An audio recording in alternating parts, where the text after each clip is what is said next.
I'm asking you to please keep this walkway clear. Thank you.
Thank you. Could please have your seats.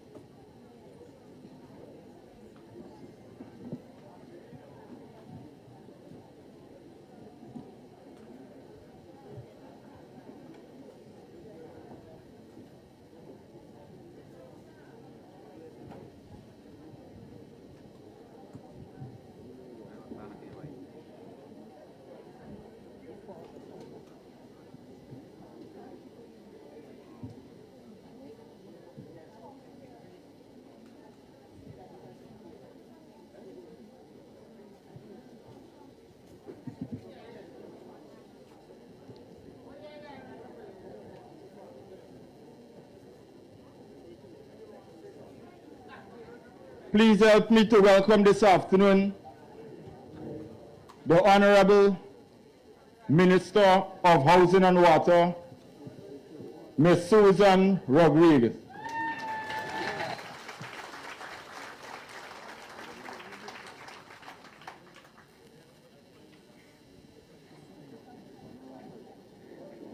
Good afternoon. Please allow me to acknowledge His Excellency, my cabinet colleagues, regional chairman, vice chairman, REO, all the regional officials, heads of agencies, and of course the residents of Rose Hall and all of the surrounding communities. I'm pleased to see so many of you here on this Saturday afternoon. It has been a remarkable 4.5 years to serve you in office. It's been the honor of my life to serve under the leadership of His Excellency President Ali as we deliver the transformational agenda as set out by the People's Progressive Party Civic when we came to you in 2020. I want to thank you for your support over the years, and we have returned our support for you through the implementation of our programs and policies over this period. We appreciate the trust and the confidence that you have put in us, and we have honored your trust and confidence, and we have honored all of the commitments that we made to the people of this country. There are a group of people in Guyana who live on social media and who feel that any Lagu Bagu could turn president overnight. It's a different thing when shortly you will hear from His Excellency not only about our accomplishments, but you will hear from him about the transformation that is still to come. Because there is a lot of work to still get done, and there's a lot of progress that we still have to achieve. So you will not only hear what we have done, because I know many of you know what is being done and what has taken place, because it's visible. Every single community across this country has been transformed, and it has been done in the most inclusive way that we have ever seen, involving everybody. All hands on deck, all our men, all our women, all our children, people with disability, all of the Hindus, all of the Muslims, all of the Christians, all of the Indo-Guyanese, Afro-Guyanese, mixed people like me and Bishop Ejil. It's all of us are involved in transforming our country, and it's there for all to see. It's undeniable progress. Let us look, for example, what has taken place in the housing sector. We promised to deliver 50,000 house lots in our first term, and that seemed like a tall order. We have already allocated 43,000 Guyanese their house lots, and we will surpass 50,000. 18,000 of which went to women only. So I spoke just now about including everybody, and our women are especially included. 18,000, over 18,000 women only have acquired their house lots, transforming their lives forever, transforming their future forever. And that is the power of home ownership. That is the power and the impact of the housing sector. And Region 6 is no exception. We have already distributed 2,200 house lots in Region 6. And on the 25th and on the 26th of April this month, we will be back in Region 6 to deliver 1,600 house lots to those pending applicants who are waiting. So we will be returning, the Ministry of Housing will be coming very shortly to Region 6 to continue our allocations. In the water sector, we are building a new water treatment plant at Adventure. Construction has started on that new treatment plant already, and we have rehabilitated and expanded the Port Morant water treatment plant, the New Amsterdam water treatment plant, and we have built 6 smaller treatment plants throughout the region as well, which will help us to deliver treated water to almost 100% of the people who live on the coast here in Region 6. So the program has been massive in the housing sector, in the water sector, in all of the sectors, and transformational at the same time. But if you think that you've seen transformation, I assure you, you have no idea what else we have in store for you. And all of those people from the APNU and the AFC and the PNC and all of their surrogates who are coming to you, not even in their wildest dreams can they imagine a plan that will be explained to you as conceived by President Ali. So our future is at stake. This is serious business. You have to think about your future, the future of your children, of your community, of your country. It's serious business. It's not a gimmick. And so therefore you have to look around you and see the progress that has taken place and continue to put your trust in the party that you know that you can always have confidence in, and the party that have always stood with you in the good times, in the bad times, in government, out of government. We continue to work for the advancement of every single man, woman, and child in this country. Thank you very much. We love you. And I will pass the microphone to my colleague, Bishop Edghill, for his remarks. Thank you very much, Minister Rodrigues, President Ali, my other cabinet colleagues. When I turned and started coming into Kanji for this visit with the President, I had a happy feeling. And I hope all of you are happy too. Because during 2015 to 2020, whenever I turn in to come to Kanji, was to walk with you in protest for the closure of the Showe estate. Walking the line 6 o'clock in the morning and so on. But isn't it a good thing for us to start that the joy, hope, and happiness have returned to this community because of the actions taken by President Ali and the PPPC government in reopening the Rose Hall estate? I know we have the Minister of Agriculture, and I leave him to talk about that, but let me just say 3 things that I believe is very important. And numbers is something that don't lie once they add it up correct. And we don't have problems in the PPPC with numbers. We know numbers. We know how to come with numbers. Y'all hear what I'm saying?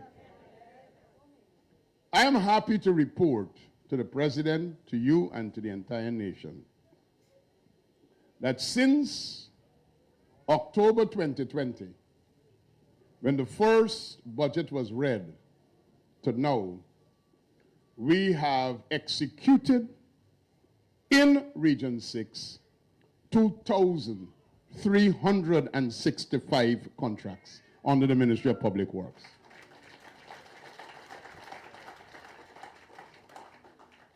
And many of you in this area would be able to talk and testify that the roads that was literal mud has now been transformed.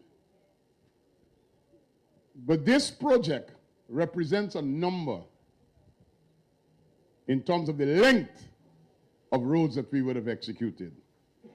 395,576 meters of road work has been done in Region 6.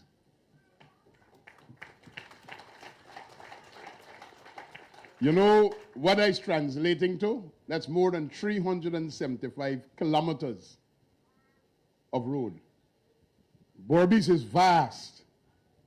And when we came to office, one of the first things that we did was literally take people out of the mud dams, the mud streets in the grants at Crabwood Creek.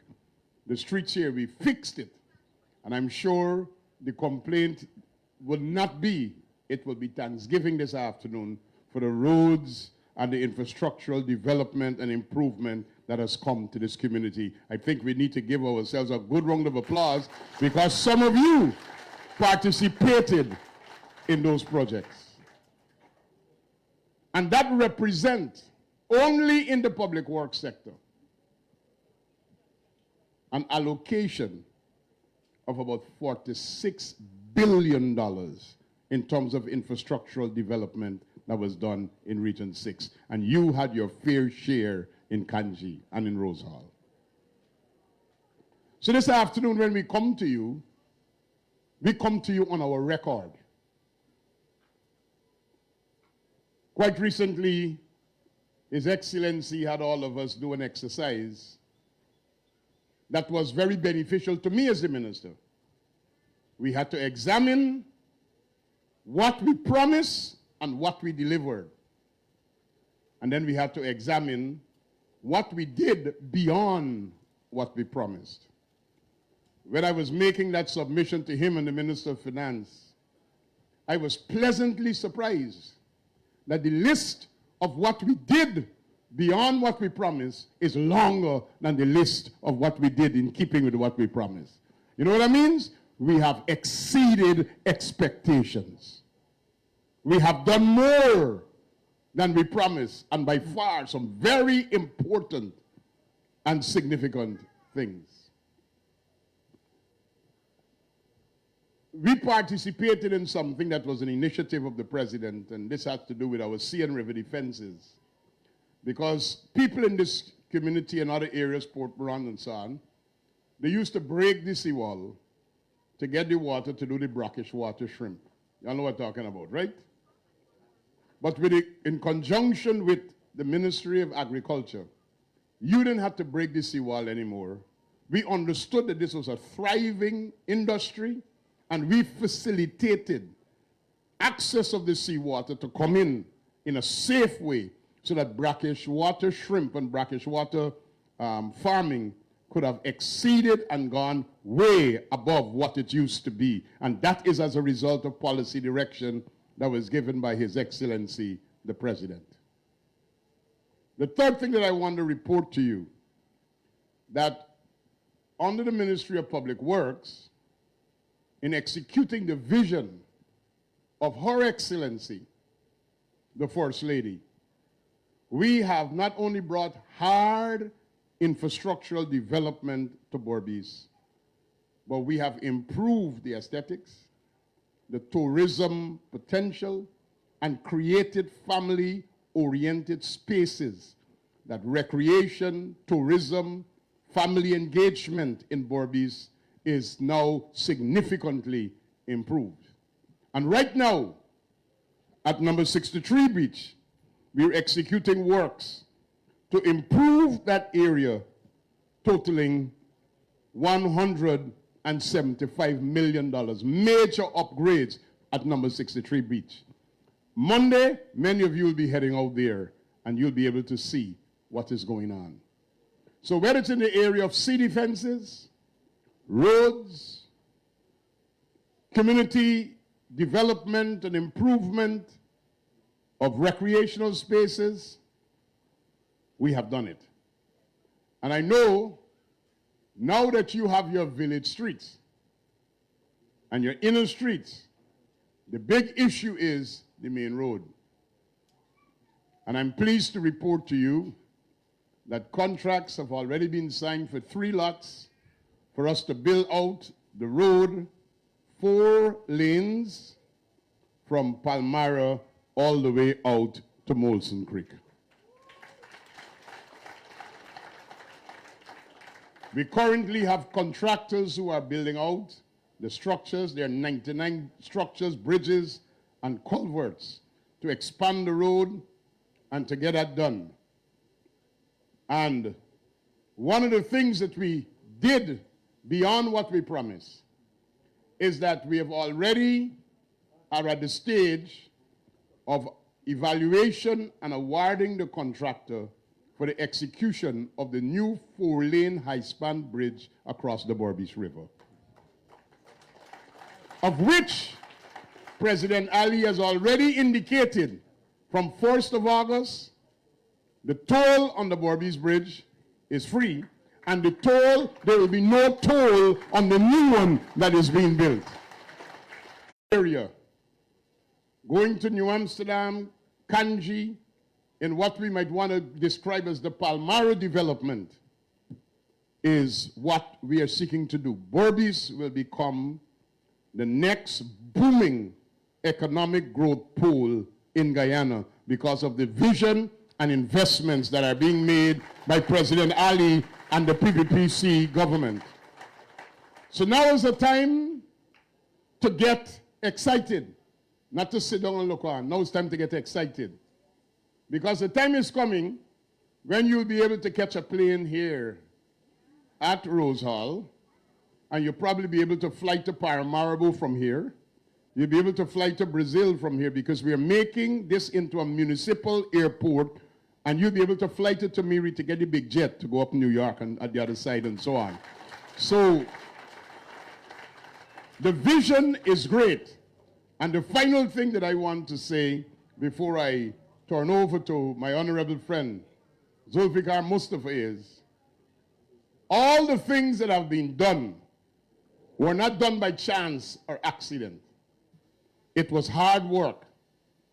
It was leadership that was provided, and a lot of times sacrificial leadership, putting aside other things that people could have been doing to deliver. And that kind of a leadership and that kind of a delivery requires that every person sitting here and every person listening to us, that we silence the fandangling and the fancy footworks we were seeing in this season, and to focus on what is good for Guyana. The PPPC might not be perfect, but we are good for Guyana. And President Ali is good for Guyana.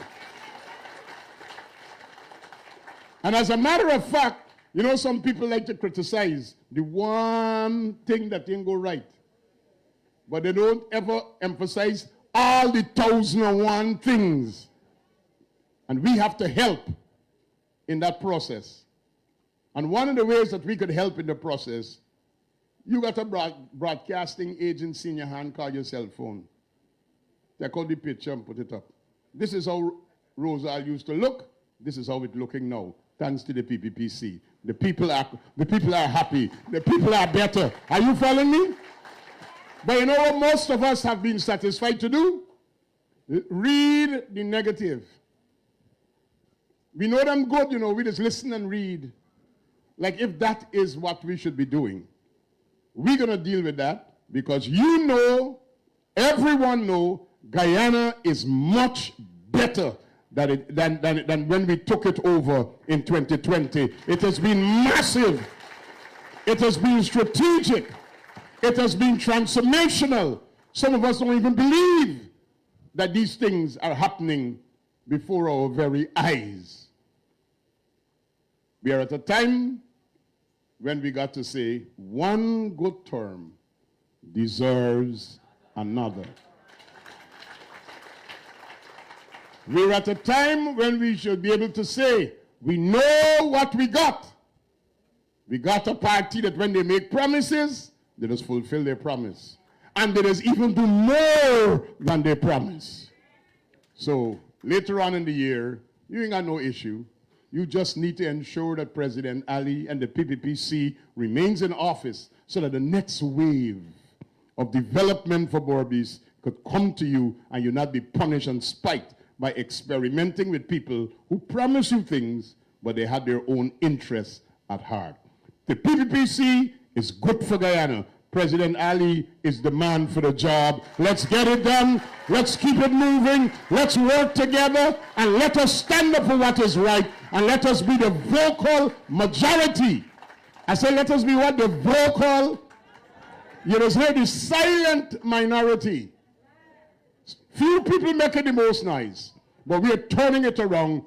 Let's make some noise. Let's put our report card out there and let us be the vocal majority. God bless you and thank you very much. I'll now turn it over to my colleague and friend, Minister Zulfikar Mustafa.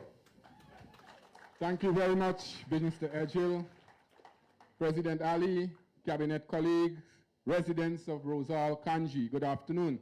Let me hear you. Good afternoon. Well, just now the President was asking me and Dr. Singh let me give him one of the major issues in Rosal Kanji. I was looking, we were thinking about an issue to give him. Unlike when President Ali came here as presidential candidate of the People's Progressive Party, there were many issues. Today, just under 4.5 years, almost all the issues in East Kanji, around Kanji, in Rosal, have been addressed.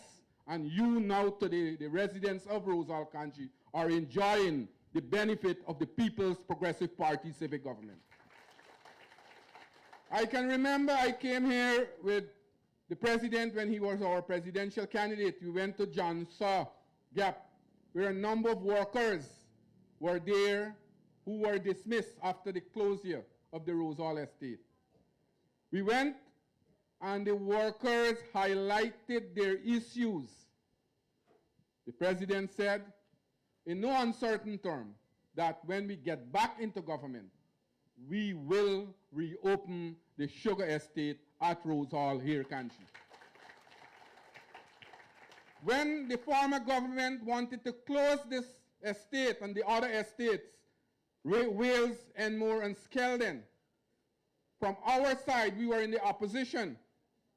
The president went to the meeting and asked them to do an economic impact study.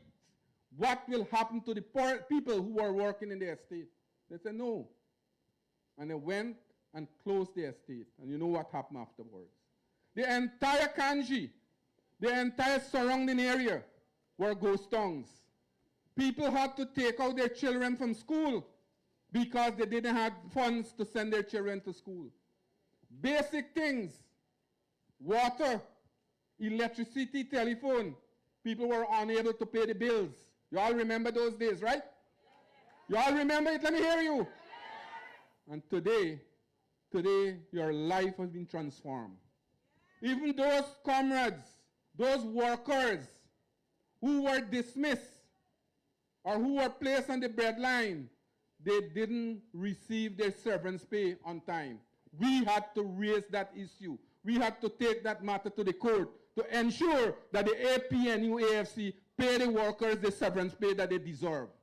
That was the time in our country's history. And today, you are seeing all kinds of people coming back again to make these promises. You all remember, just before the 2015 elections, you had two gentlemen in the television and DTV every Saturday night used to come and say how the sugar workers will receive 20% of their salary. You all remember that? From 2015 to 2020, 4 sugar estates were closed. 7,500 sugar workers were placed on the bread lines. Right here in Kanji, there were no economic opportunities. People had to leave their families and go overseas and go to different parts of the country to find employment. We must remember these things because sometimes our memory are short and we tend to forget what took place. And people coming back again with the same kind of promises. They said they're going to give rice farmers $9,000 a bag. When the rice farmers were in crisis, rice price went down to $2,100 a bag in 2019. $2,100 a bag. The president at that time said rice is a private business. They got nothing to do with rice. The president will tell you just now what this government has been doing to rice farmers and the agriculture sector in this country. We have transformed the agriculture sector, transformed the entire sector, all the workers in the sector, all the beneficiaries in this sector, and today Guyana is once again moving forward. Guyana is once again moving in the right direction. Guyana is once again leading, not only here but in the Caribbean, where we are now considered the main agriculture country in the Caribbean, thanks to the leadership of His Excellency the President. When I became Minister of Agriculture, CARICOM wanted to craft a food strategy because of the COVID-19. I thought Guyana always lead in those areas, but they said no, St. Vincent and the Grenadines, because we have lost that place. The former government lost that place to St. Vincent, and they were leading that strategy. And I am today happy to inform you that the first heads of government meeting that our president attended, he rescued back that position. I was there with him in Belize, and today he is the leading light in the Caribbean in terms of food production and agriculture strategy. So we have a young, vibrant president who is not leading from the front only in Guyana, but in the Caribbean. Only the other day, only a few days back, the entire CARICOM gave him another responsibility in terms of cricket development in West Indies. He is now leading that sector too, because they see the importance and the influence of our president in the region. So today, I am very happy to say that we are back in Kanji. We are here today after 4.5 years in government. And if you look at that 4.5 years, you have to take out 2 years because we had the COVID pandemic. You all remember that? So we literally only 2.5 years development, and we have seen all the issues, all the problems that you were facing in Kanji. We have now resolved those problems, and we are now bringing more benefit to the people in Region 6, in our country, and in Kanji here. That is testimony to good governance. When we got into government also, we recognized that those sugar workers who were dismissed didn't have any opportunities to earn.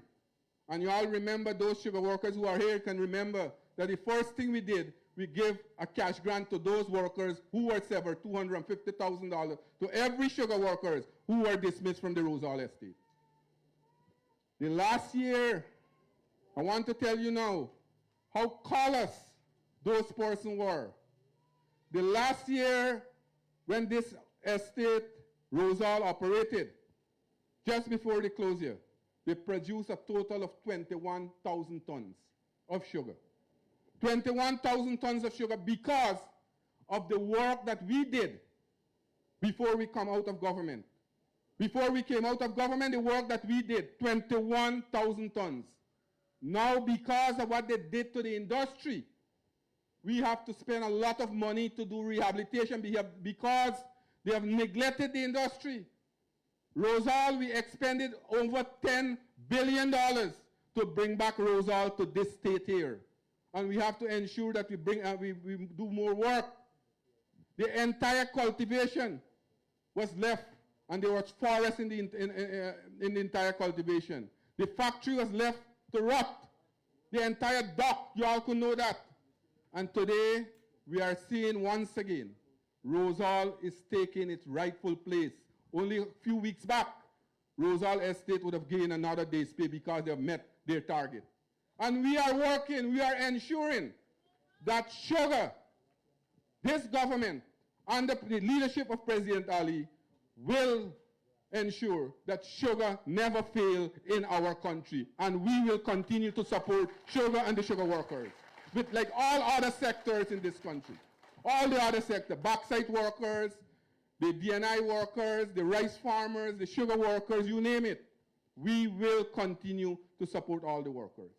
So today, I am very happy to be here, to see so many of you here today, that today Kanji is once again very vibrant. We have seen new economic opportunities. As a matter of fact, Gaisuko now, they have told me that they need more workers because with the number of economic opportunities that we have brought to these communities, people now have a choice. People are doing different things. And some of those workers who are working at the estate also, they are working a few days and are doing other things, other activities. We have brought Gaisuko, you know for a fact, the activities was cut and load. We have now stopped the load. Workers are now cutting canes. They are only cutting the canes because we are doing it mechanically. And what we are doing, we are also trying to mechanize the entire field.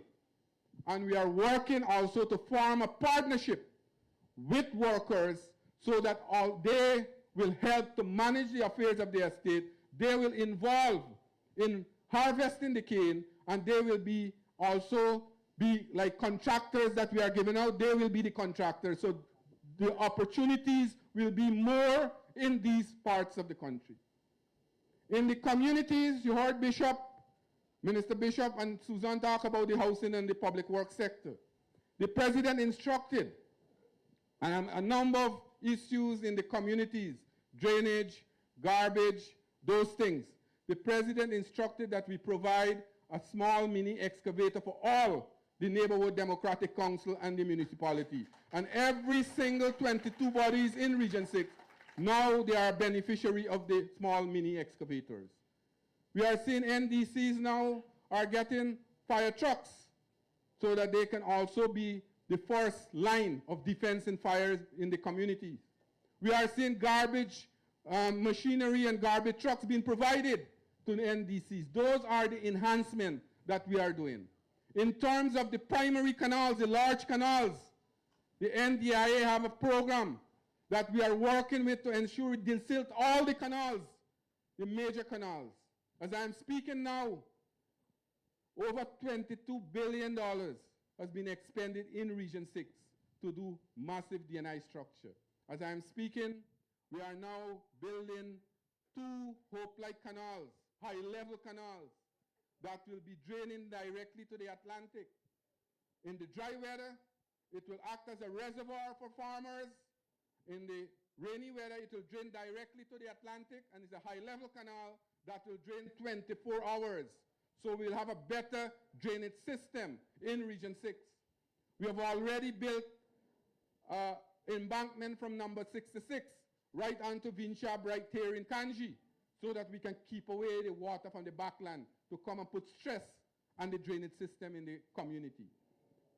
As I'm speaking now, $6 billion, $6 billion will be expended to do those works. The works have already started. In relation to other areas, we are doing new pump stations. We are rehabilitating sluices so that we can have maximum and drainage and mitigate flooding. You know for a fact that a number of farmers, number of livestock farmers, cash crop farmers, rice farmers suffer when we have severe and heavy rainfall. So we are working very hard to ensure that we mitigate flooding. And whilst we are doing that, thousands of acres of new land will be opened up, and you will have an opportunity to be beneficiary of those lands so you can get involved in agriculture.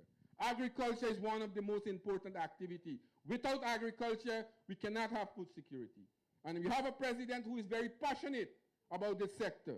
We have seen massive investment in the agriculture sector. The budgetary allocation has moved from $13 billion in 2020 to $105 billion this year. That tells you a story that our government have an interest, have a vision, that we have a president who have your interests at heart, and we will continue to work for you.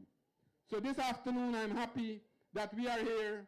I am happy that we are having so many persons here this afternoon. I am happy that the PPP Civic, we are creating opportunities for you, for your children, and for the entire community.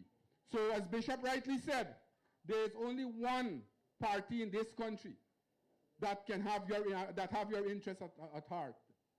One party that when we make promises, we always deliver on those promises. We went to the electorate in 2020, and we made a number of commitments. And you go back now, you go back online and check on our manifesto. We have delivered on all the promises, all the commitments we have made to the people of this country. So we will continue to work with you. We will continue to bring development to you. We will continue to bring opportunities to you. Continue to support this party under the leadership of President Irfaan Ali. Let us continue to rally around this party. Let us ensure that President Ali have another term so that we can continue with the development of our country. Ladies and gentlemen, I want to hand you over to my other colleague here, Minister Ashley Singh, to make his remark.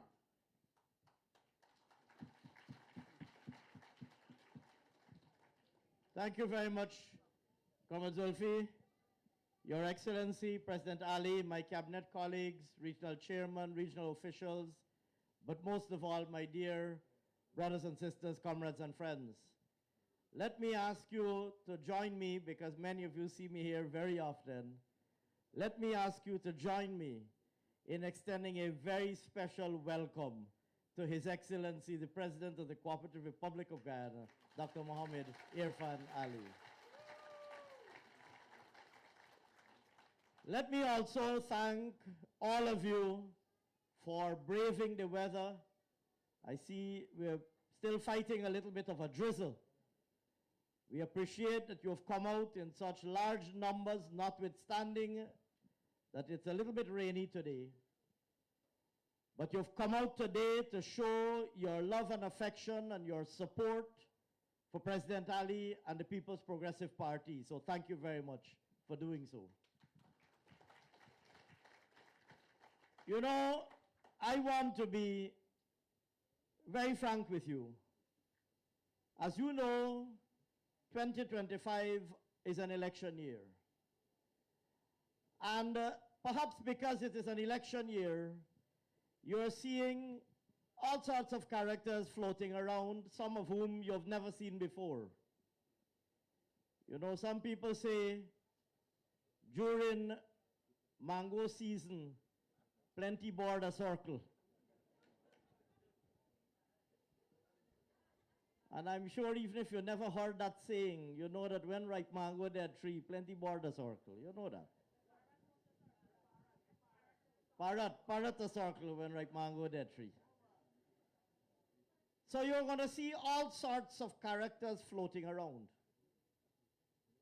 most of whom you have never seen before.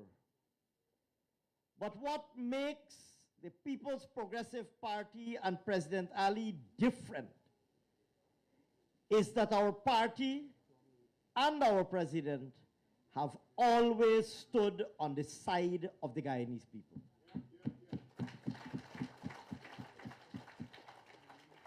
In government and in opposition, election year or no election year.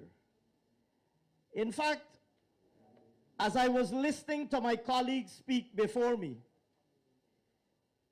and in particular, several of my colleagues spoke about the closure of the sugar industry, which is a subject, obviously, that is very dear to your heart. It made me remember a particular incident. Prior to 2015, you would remember that during the period from 2011 to 2015, although we were in government, APNU AFC had a one-seat majority. And I always remember an incident when President Ali, at the time, was Minister of Housing, and I was at the time Finance Minister. We took to Parliament a financial paper. President Ali, Minister, as he was then known, then Housing Minister Ali, Irfan Ali, requested a supplementary appropriation, requested some supplementary money from the budget.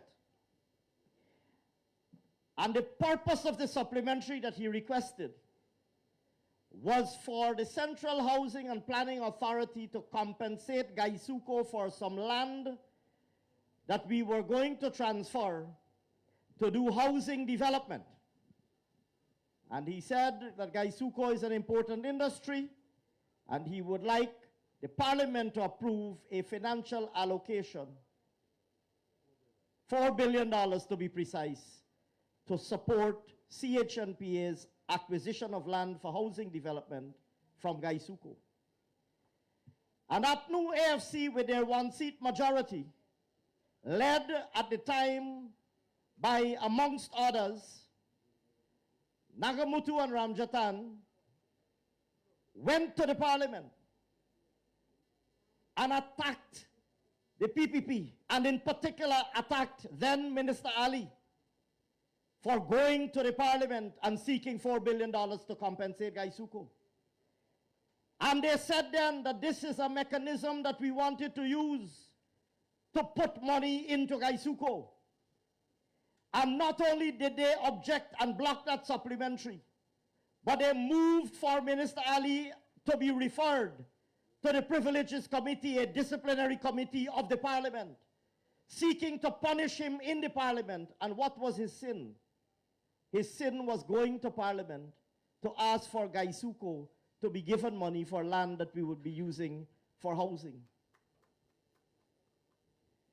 And I tell you that story because that pattern never stopped. And the barefacedness of APNU AFC never changed. Although they attacked the then PPP government, and in particular Minister Ali, Housing Minister Ali, now President Ali, for going to Parliament for that $4 billion, and attacked him in particular on the basis that the money was going to go to Gaisuco, when election time come around, near to 2015, suddenly their tune changed, and they were the biggest friends of the sugar industry and the sugar workers.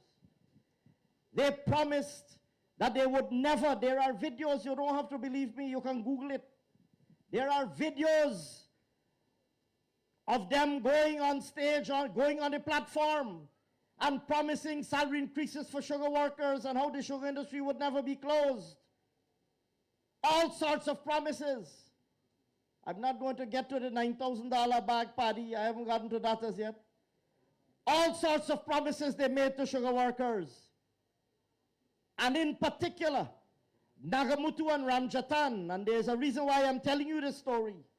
Nagamutu and Ramjatan, who were sent into PPP areas, believed to be PPP stronghold areas, with the specific objective of trying to undermine PPP support and to confuse people, making all sorts of promises to the sugar workers. And when they came into government, the same people changed their tune again and suddenly now said, we are not putting money into sugar, and they didn't put a cent more.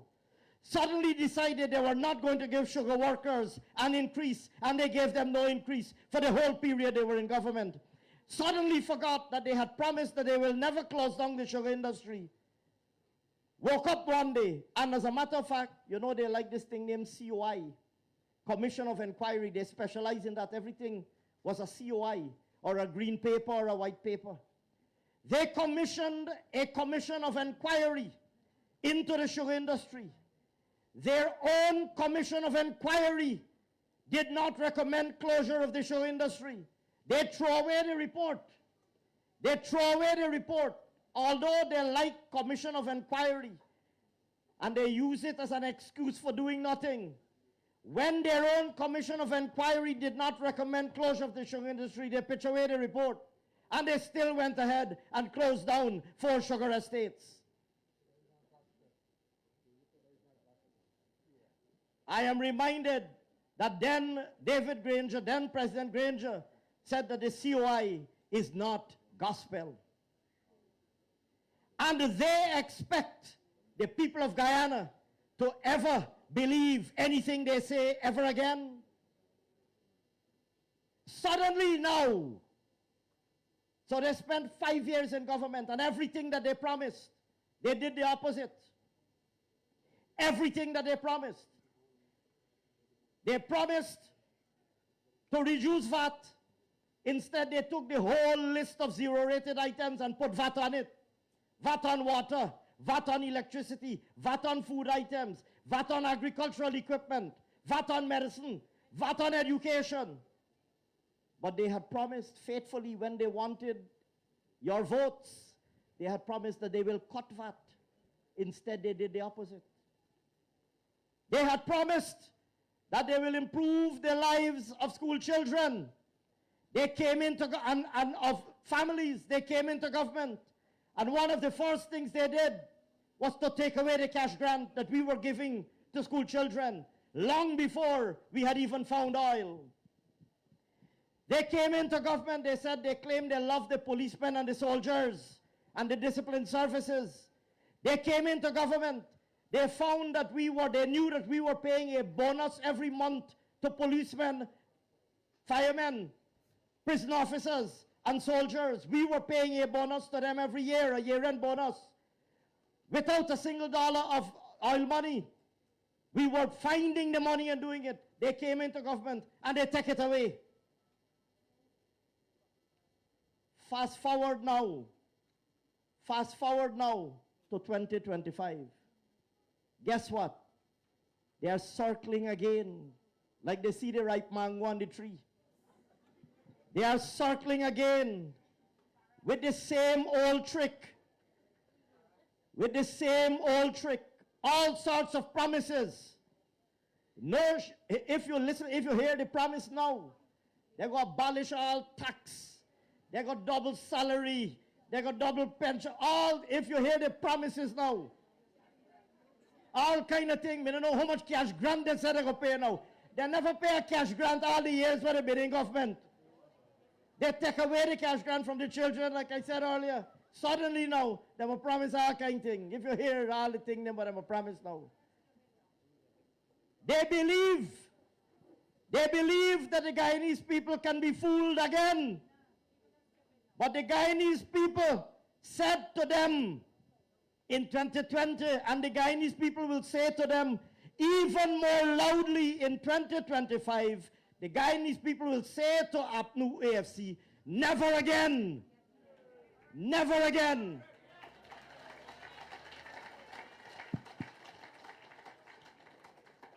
Because we know that the only party that has stood on the side of the Guyanese people through good times and bad times has been the People's Progressive Party.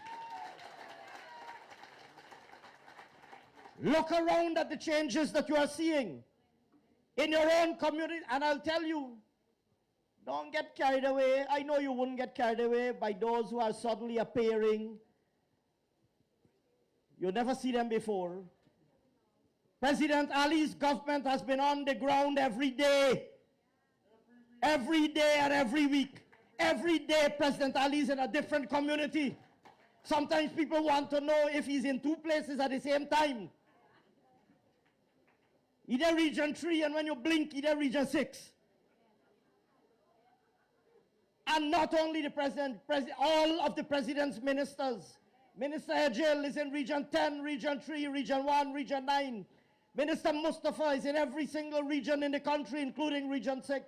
Minister Rodriguez, and all of President Ali's ministers, because that is our party's philosophy.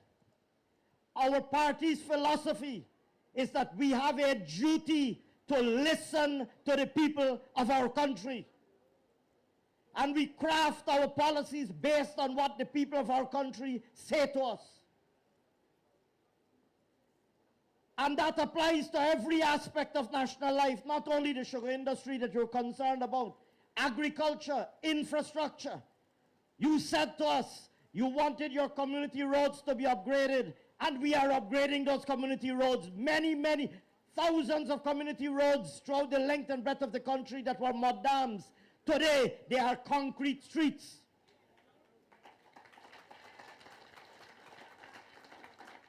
You said to us you wanted your play fields, your ball fields, and community grounds to be upgraded for your young people to be able to play and do sports.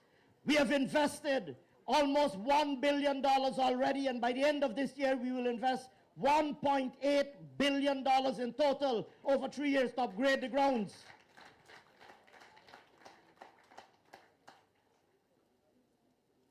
You said to us you want better quality health care.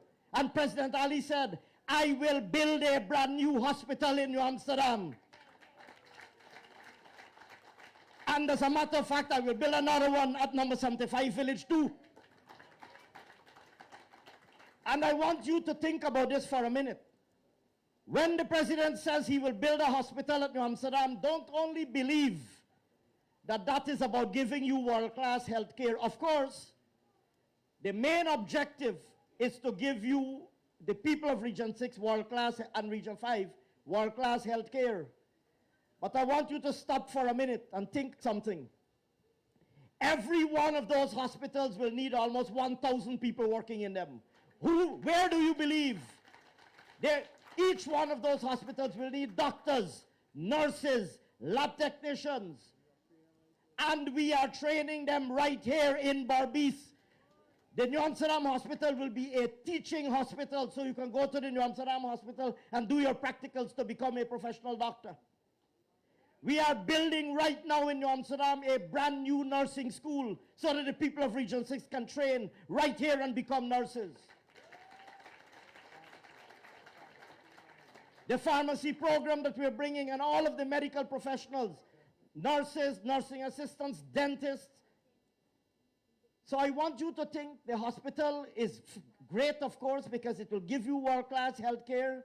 But I want you to think, too, about the opportunities that it is creating for your young people. Because all of us, what do we want? We want for the next generation to have a better life than we had. That is what everybody wants. That is what everybody who is a parent or an aunt or an uncle, grandparent, that's what you want. You want your picnic to have a better life than you had. Just think about the opportunities that you can stay here, right here in Region 6. You can become a professional nurse. You can become a professional dentist, professional doctor. We are building right here in Region 6 in Port Morant, the National Oil and Gas Institute at the Guyana Technical Training College next to Gaisuko Training School, which Exxon has said will become the world-class center of excellence for training in offshore deep-sea exploration and oil production. Imagine that the boys and girls of Region 6 can stay right here, one of 10 in the world. One of their 10 facilities like this, there will be 10 facilities like this in the world, and one of them is right here in Region 6 in Port Morant, and your sons and your daughters can attend that training school. And these are only some of the opportunities, and I could go on for a very long time and list all of the opportunities that we're creating for the young people of Region 6 and the young people of Guyana. But I know that you didn't really come to hear from me today. You're going to see me back. You see me every weekend. We've been last weekend at Betsy Grong, as some of you would recall, right?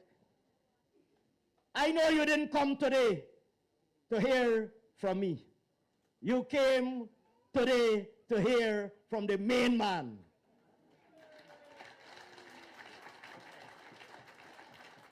I want to tell you that I consider it a great privilege personally to serve in the cabinet of Dr. Mohammed Irfan Ali.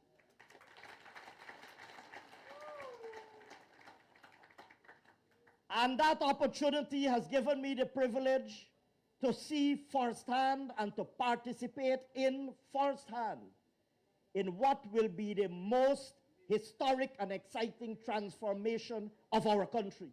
The face of our country is changing. Go to Palmyra and see what's happening there. You know there is a before and after. You take out a picture before and after. You know why you take out picture before and after? You know what I mean, right? When you fix up your house and say you take out the picture before you fix up the house. When you're done, you take out another picture after. Sometimes, when them gals dress up, they will take out the picture before and then they take out the picture after. Right? So, I want to tell you something. You just take out this before and after picture. You better take out a picture. Like, all of these communities like Palmyra. You see how Palmyra look now? You better go quick and take out a picture there because it will not look like that in a few years' time. It will be one of the most modern places, not only in the country, but in the entire Caribbean. So you better go take out your before picture now, because soon all you will see is a modern stadium, modern hotels, modern buildings, modern businesses, modern houses. The whole Palmyra will have changed. And that is happening throughout the length and breadth of this region and throughout the length and breadth of our country. But comrades and friends, thank you for coming out. And it is my great privilege to hand you over now, like I said to the main man, the man who is leading this incredibly exciting transformation of Guyana, Dr. Mohammed Irfan Ali, President of the Cooperative Republic of Guyana. Thank you. Thank you very much, Ashley. Please. Comrades, you can have your seats, please. You hearing me at the back?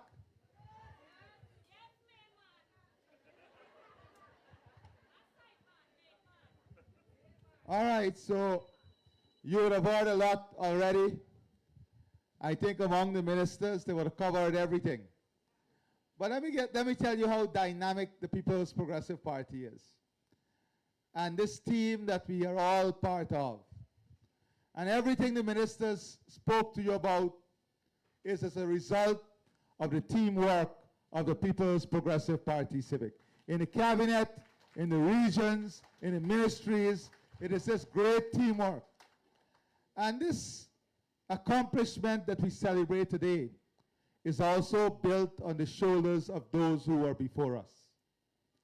The hard work, the sacrifices, and the selfless commitment of all those leaders who served before us.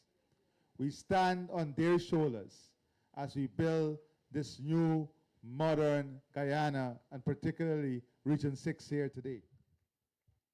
My friends, the PPP is such a dynamic, living entity that as I sit here and I reflect, I was 17 years old when I started to work here in Region 6 as a regional planner.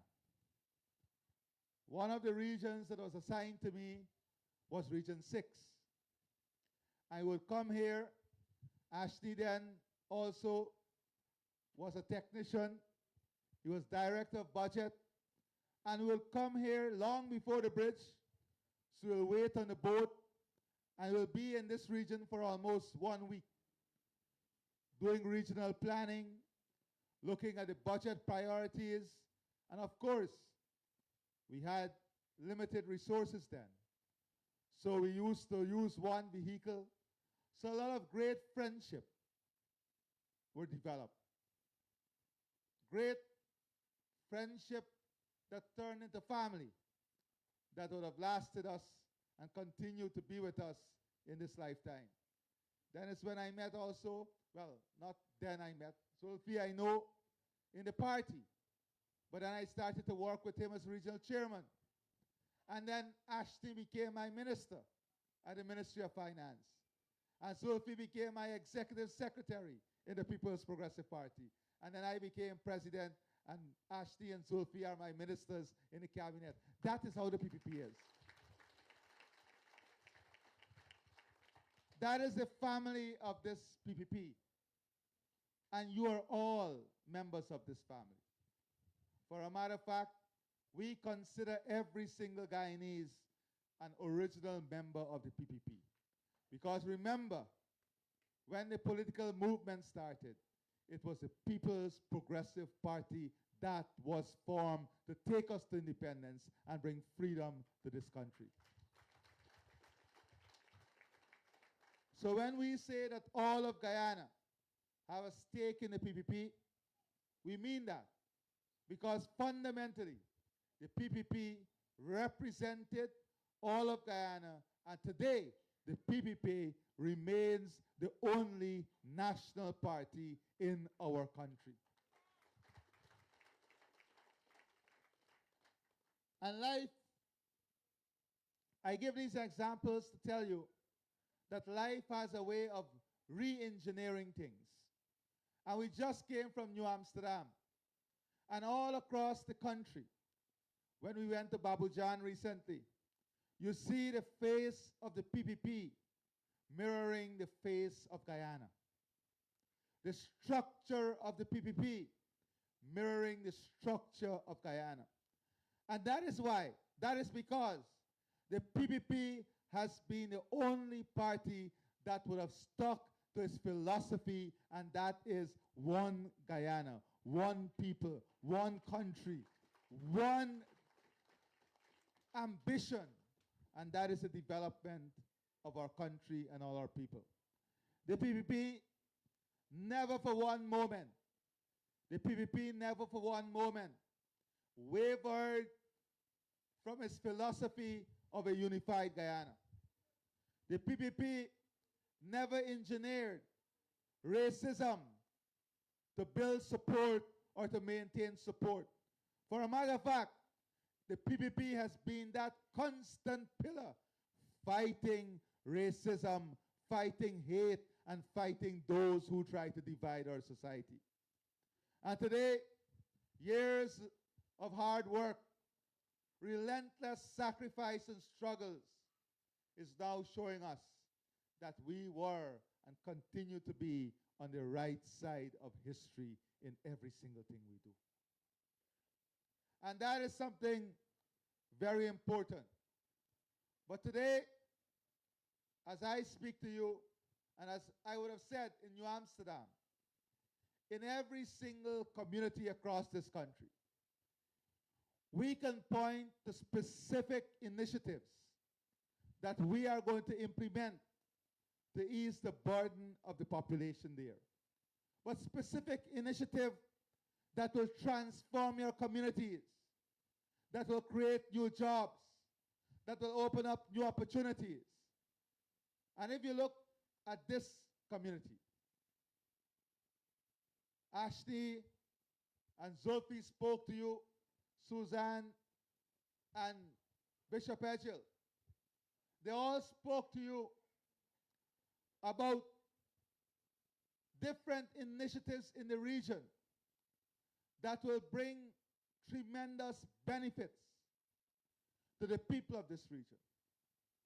Whether it's in nursing, becoming doctors, engineers, and let me say this, there are some specific areas that we have said in the cabinet, training in these areas must be available here in Region 6. Medical science, nursing, pharmacy, engineering, surveying. These were areas that your children never had the opportunity to study in unless you could have afforded to send them to Georgetown and rent a place for them to go to university. We are now going to ensure that these programs will be available within the next 12 months. We're investing in the infrastructure to make them available for you here in Region 6.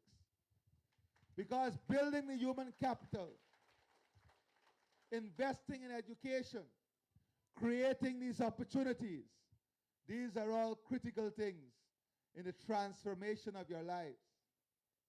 We have set minimum standards for all the school grounds, all the community grounds, all the health centers across the country.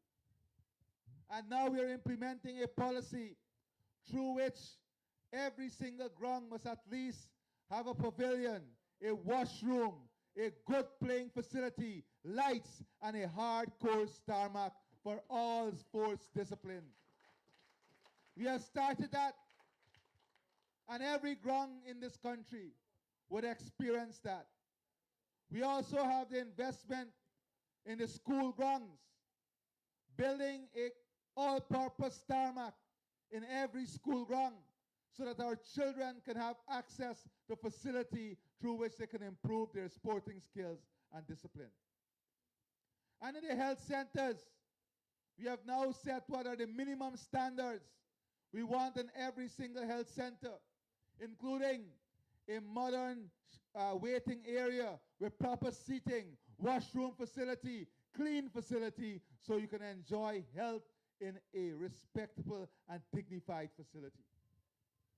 These are the things that we are investing in also. But we also know the specific issues that you are concerned about in your community. So for example, I know that in Gangaram, for example, you have the water challenges.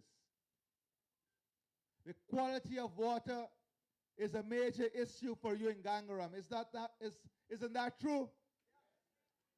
That is why next week they're starting a project to connect the water, treated water, from Canefield to Gangaram. That's a project of $120 million to bring treated water to the residents in Gangaram.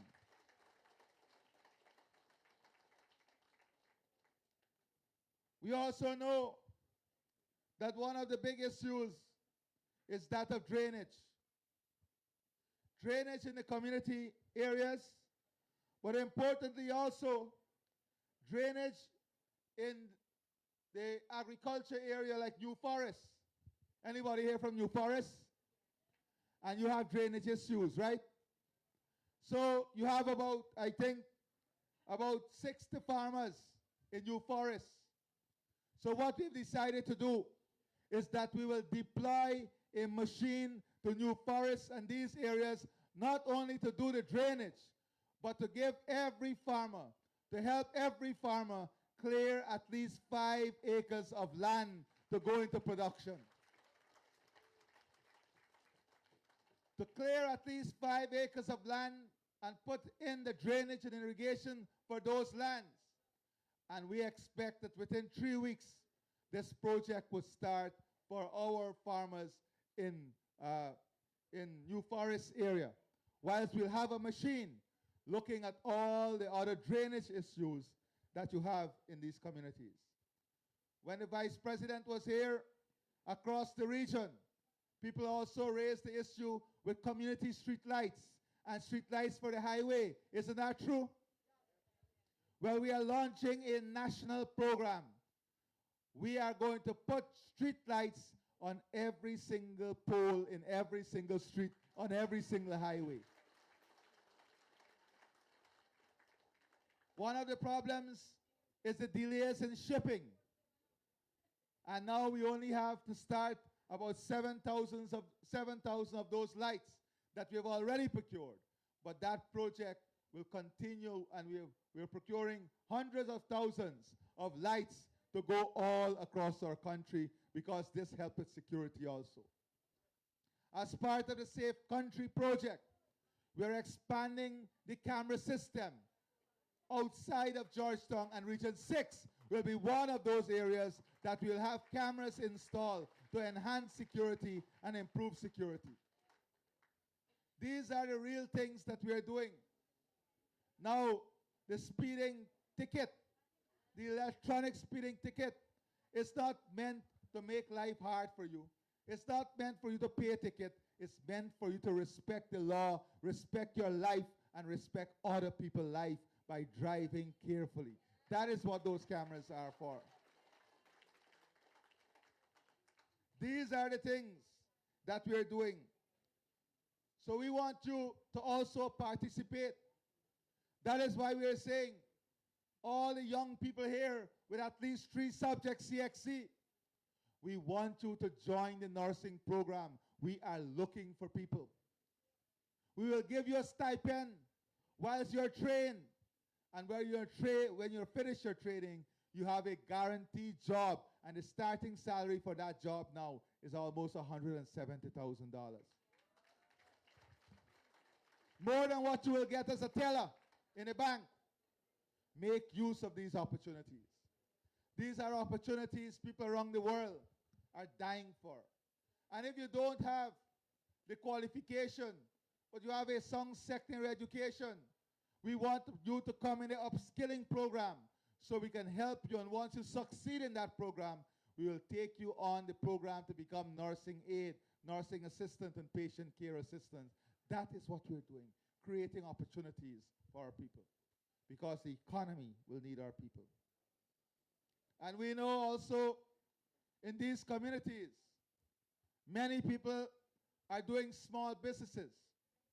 And one of the things we want to do in the next 6 to 8 months, when we prepare the next budget, is to have a business development fund that will target small and medium enterprises. But we want to help you to develop these businesses that are sustainable, these businesses that are resilient, and make sure that these businesses are integrated into the economy. And in your community, there are some specific targets that we have to identify. The single mothers, the single-led households. That is why I've given the Ministry of Agriculture instruction 2 days ago that we're going to take 50 acres of land. We're going to develop that land. We're going to put in the hydroponic system, and we're going to work on enabling 500 families to have access to that land to produce and to produce things that we are going to create the market for. Right here in your community. We hope that whilst we do this 50 acres as an experiment, we'll expand it to 100 acres, so we're creating 500 new small enterprises for these communities. We want you to be able to be empowered at your disposable income. Outside of this, so that's the 5 acres that we're going to clear in New Forest. Then we have this program that we're going to launch for the farmers. And then, of course, we want to see how we can support in aquaculture. I've asked the Ministry of Agriculture to do a pilot study to see whether the fish cage can work here. We have implemented the fish cage in other communities with fresh water, and they're making money. They're making a lot of money out of the cages using tambaki, growing tambaki and other type of fish. So we're going to have the Ministry of Agriculture examine the possibilities for these areas. And once you are interested and the possibilities are there, we will work with you on creating the opportunities with the fish cages to bring more income into the community. And we have about 80 to 100 fisher folk, right? How many fisher folk we have in the community? About 80. And we have been listening to you on ways in which we can further empower you. That is why we are now going to work with you to develop, in the first instance, 100 acres of swampland for you to be part of the Swamp Shrimp Project. We're going to put the capital and the machinery in. These are tens of millions of dollars of investment that we are going to make to catalyze opportunities, to bring opportunities, to create new areas of growth, new areas of wealth, because that is what we are about. I just see Kesh there. He will tell you that part of the plan that we have is to extend the electric grid and network. We have awarded the contract for Region 6. How much is that? $422 million. That will see, US, sorry. $422 million US dollars. That will see 2 new substations, international contractors coming in, because what we are going to do here will require efficient, reliable energy, and that is what you're going to get. Not only cutting the energy cost by half, but giving you efficient and reliable energy. That is what we are about in the People's Progressive Party civic government. And the investment that we are making in a municipal airport will open up tremendous opportunities, business opportunities here for you. The new Gas to Shore project will create thousands of jobs. The building of the new manufacturing and industrial hub, agro-processing facility, and all of this is linked in to the ease of transportation with a new 4-lane road from New Amsterdam to Mulson Creek. The 4-lane road, 4-lane bridge over the Berbice River that will be free of cost, and the bridge that will connect Guyana and Suriname. All of these, including the municipal airport, will be part of this transformative agenda, this transformative strategy that we have for you. So I'm not only here to tell you about all that we have done. We have a very clear vision as to where Berbice will be, where Region 6 will be. The new stadium, hotels already approved to be built there, new hospitals, mall, the national art, the national cultural market, the National Training Center will be an international center, the oil and gas center, that will bring students from all around the world to be trained here. That facility that you see there is an investment of over 120 million US dollars. The new hospitality and training school that we're going to build in Berbice, that your children can have the highest qualification in tourism and hospitality right here in a world-class institute that we are building. This is the future we are talking about. This is what we're talking about. Building, not tomorrow, building 2030 and beyond tomorrow. Creating the opportunity. You know, when we talk about the exciting future of Guyana, people in the international community, they will say, how will you do all of this in 5 years? I told them we have to convert 5 years into 10 years without tampering with the Constitution. That means we have to work 24 hours to make 5 years, 10 years to get all of these things done. And we are ready to do it. We are committed to do it.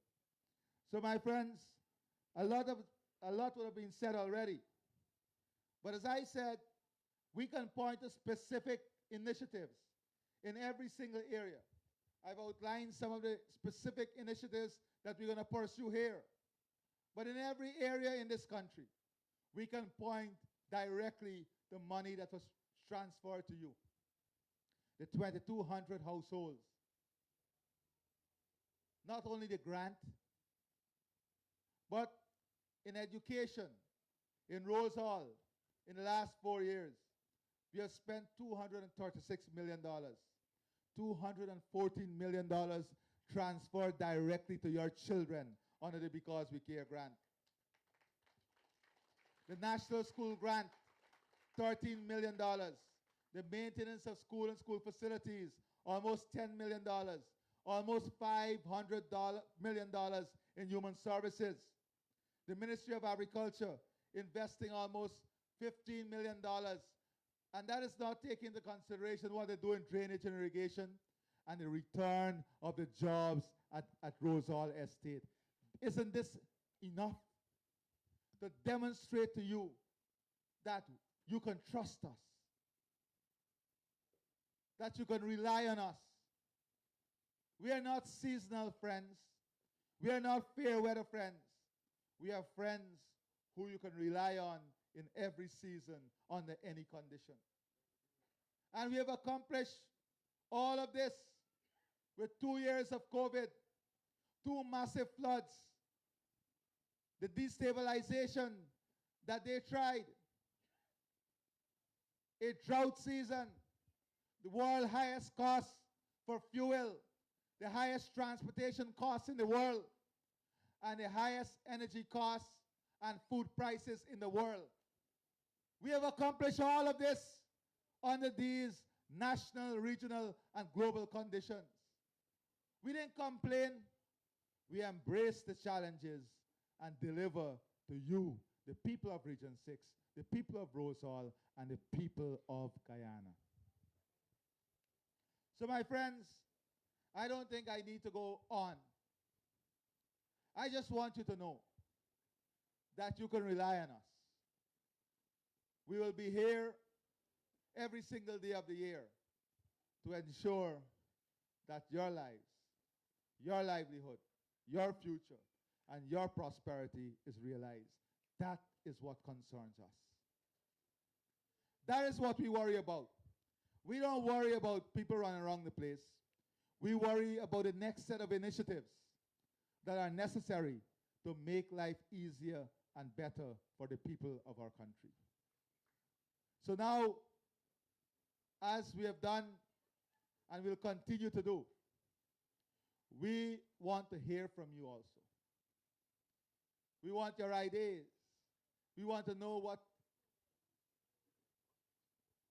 you appreciate and some of the things that you think we should look at as we build out the next phase of development. And like all our outreaches today, we have representatives from every sector. NIS. And I didn't even tell you about all the things we did to surpass the manifesto. We are now paying for 8 subjects CXC for every single child.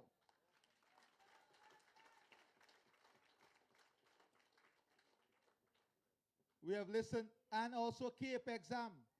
Up to 8 subjects for CAPE exam. We are paying the complete fee.